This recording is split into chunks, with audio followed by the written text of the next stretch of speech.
In rugby union news, Israel Folau has now got his code of conduct hearing set for the 4th of May, and a lot hinges on this hearing. The future of Israel Folau. Will he play rugby union again professionally in the Southern Hemisphere or at all? And the future of Rugby Australia and Ryling Castle, its CEO, who is not a very popular figure with many in the game, has been criticised by a lot of fans with her handling of Israel Folau. Now, I've covered this subject to death. Okay, I'm bored of it. But I'll say this. The way the RFU, Saracens and Billy Vunipola dealt with that situation in parallel, because it is linked, shows how you go about dealing with social media use and possible offensive material and player education. Now, no one is doubting that Billy Vunipola is an exceptionally religious man. Not doubting that. Not criticising him for it. Actually, I praise him for it, for being honest about his faith. Not a problem. He did come out and apologise. The RFU and his club Saracens sat down with him, had constructive meetings a couple of weeks ago, and hey presto, he's not suspended, he's not fined, he's just got to be a bit, better, more responsible about his social media content. Problem solved. The Israel Folau thing is now rumbled on and has reached a point where it's actually damaging, not just for Israel Folau, but for rugby union in Australia as well. There's a lot of debate about whether the Western Force should have been axed from the Super Rugby. A lot of fans are salty about that, very unhappy. And if you look at the amount of money they're giving to Israel Folau versus the amount of money it would have cost to keep Western Force going, it's actually cheaper to keep Western Force going. So there's a lot of controversy around that axing of the Western Force from the Super Rugby. A lot of fans are upset, angry. Israel Folau, he's on this big contract. And with a big contract comes big responsibility as a sportsman. But the way Rugby Australia have been dealing with this, very reactive. They're not being proactive. They're not being constructive. They're not thinking about problems down the line. They're causing problems down the line. And this kind of conduct hearing could mean lawsuit. It could mean compensation. It could mean reinstatement. A whole host of things.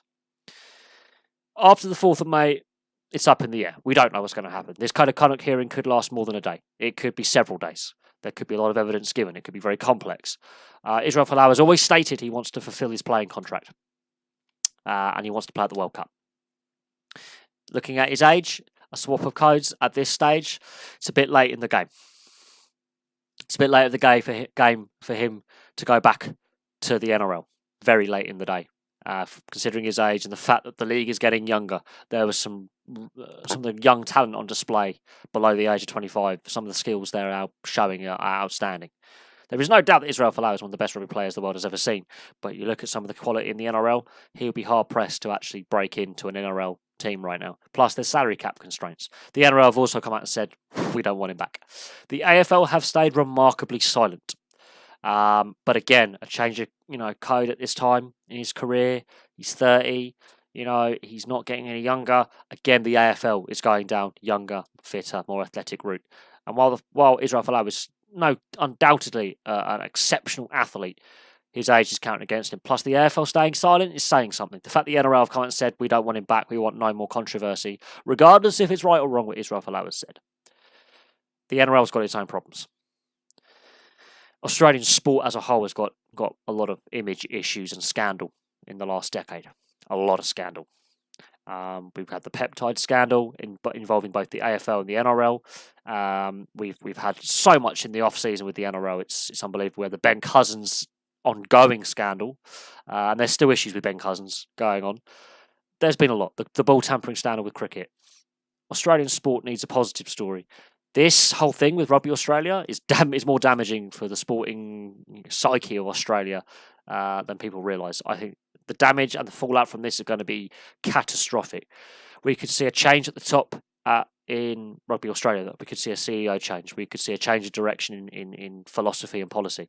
We could see Michael Chaker get sacked as coach. There could be ramifications from this code of conduct hearing. But there we go. I'm going to leave that there. I've got some other videos to prep for late this evening because I've got a busy day tomorrow. I'll start my new job, so I've got to be up at 5:30 in the morning my time. So there's a lot for me to do now. I've got to prep some more videos, but thank you very much for watching. Please place your thoughts on the Israel Folau code of conduct hearing below. Please like and subscribe because that helps the channel grow, and I'll have some more videos for you very soon.